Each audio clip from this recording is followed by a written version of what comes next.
Okay, so I just volunteered to look crazy for this part. I'm not sure you can call it making it, but it's a look. Hi guys, it's Peitee. Today I created this electric green and orange look for you. I hope you will enjoy.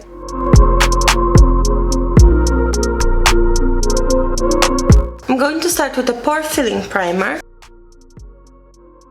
I'm going to use a full coverage foundation. This is the new packaging for the number 7 Beautifully Matte. So I'm just going to apply it with my hands.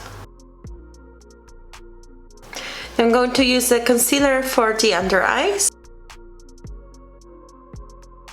A little into the inner corners. Because I can see I look a bit tired there. And I'm going to powder with the powder puff. For the eye makeup, I'm going to start with this orangey brown shade. And I'm just adding that to the crease. And a little bit out. Alright, then once you have this weird sort of shape that all teenagers are wearing now, we're going to cut the crease with concealer. So just the same concealer as we used for the under eyes. I'm just going to apply it to the lid.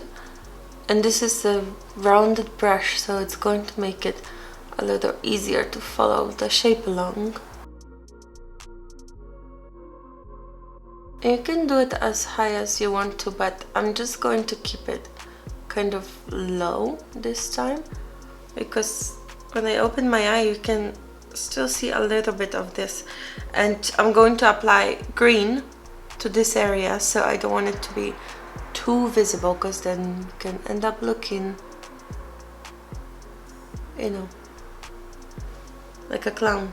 So I'm cutting this part as well, straight across. And for now I'm just adding a little bit of concealer. You can always add more. I'm going to add it to the other side and see if the effect already comes in shape. If not, then we can add more to cut the crease. If you want a sharper line, you can always add more concealer. And for my lid color, I'm going to be using this very bright green color. It's also sparkly, but if you want to use matte, you're welcome to do that. I also wet my brush so I can get a little more pigment.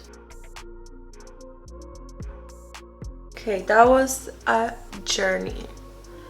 I did not realize that this color goes very ugly and patchy when it's wet, so I spent the last 20 minutes trying to fix it, but I think it's fine. Now I'm going to add black eyeliner.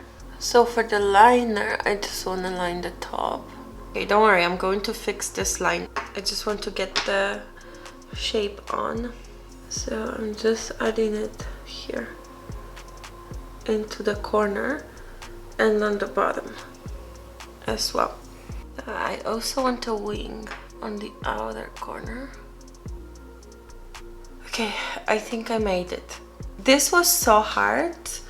I always have a problem with the eyeliner that kind of shaping into the tear duct, because my tear duct is kind of a weird shape. I don't know. It just looks weird on me, or maybe I'm not used to it, but I made it somehow, I think. Now I'm going to wait for this liner to properly set and dry, and in the meantime I'm going to do my eyebrows. Just going to use a pencil. I really wish my eyebrows were tinted for this. I kind of regret not tinting them, just because I don't want to have too much eyebrow with this on the eyelid. I was contemplating putting soap through these brows just to do the soap eyebrow, but you know what? Every look has a soap eyebrow now. Now I'm just going to add the Ardell Wispies to the eyes. I'm just going to add a bit of mascara. Okay, so I cut off a little bit from the end to make it more of a corner lash. I think I can take this off. The amount of hairspray that went to maintaining this look, you have no idea. You don't want to know. Actually, you don't want to know. For lips, I'm going to use orangey shade lip liner and an orangey shade lipstick. I'm just going to contour the face. This is ridiculous. Just a standard contour. of the cheek. Nothing special. And for blush, I'm using this orange. Just a smidge. And for highlight, I'm using this. And that is the finished look. I hope you guys enjoyed. If you did, please give it a thumbs up. Subscribe to my channel for more makeup videos. Hit the bell icon to be notified when I post a new video. See you guys next time.